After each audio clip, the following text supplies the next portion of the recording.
এমদাদুল হক ডাবু ভাই, যার কথা না বললে আজকে অপূরণ থেকে যাবে। ডাবু ভাই সহ আপনাদের এই ইউনিয়নের আপনাদের প্রাণপ্রিয় চেয়ারম্যান ছিলেন আমাদের হাসান, আমার অত্যন্ত কাছের লোক ছিল এবং আমার 18 সালের নির্বাচনে এত অত্যাচার নিপীড়নের ভিতরেও সে আমার পাশে থেকে আমার আলমডাঙ্গা শহর থেকে শুরু করে বিভিন্ন জায়গায় আমার সাথে আমার এই ধানের শীষের পক্ষে ক্যাম্পিং করেছে।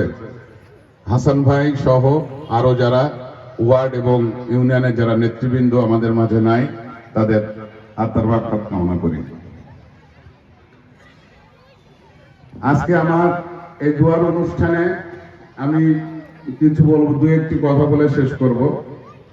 আমরা সবাই এখানে উপস্থিত হয়েছে আমাদের নেত্রী, আমাদের মা মরহুমা বেগম খালেদা জিয়ার আত্মার মাগফিরাতের জন্য।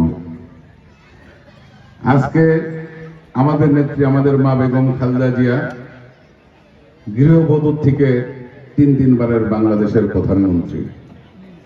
তিনি প্রধানমন্ত্রী এবং গৃহবধূ থেকে কেন তিনি রাজনীতিতে এসেছিলেন?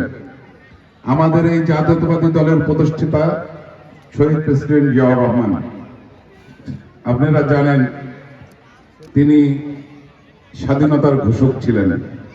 শুধু স্বাধীনতার ঘোষণা দিয়ে তিনি বাড়ি বসে থাকেন নাই, সারা বাংলাদেশে মুক্তিযোদ্ধাদেরকে সুসংগঠিত করে সম্মুখ থেকে যুদ্ধ করেছেন।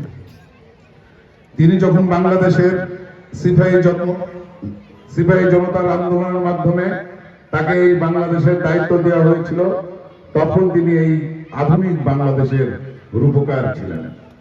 আজকের যে বাংলাদেশ আমরা দেখতে পাচ্ছি, সেই বাংলাদেশ শহীদ প্রেসিডেন্ট জিয়াউর রহমানের বীজ বপন করার বাংলাদেশ।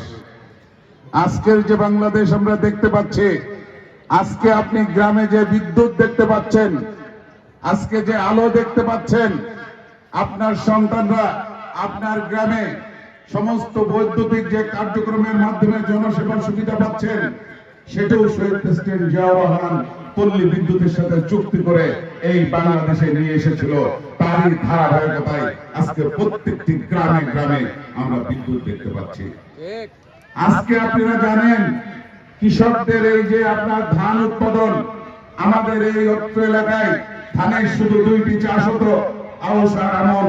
সর্বপ্রথম হাইব্রিড বীজ বিদেশ থেকে এই কৃষকদের হাতে শহীদ প্রেসিডেন্ট জিয়াউর রহমান তুলে দিয়েছিলেন।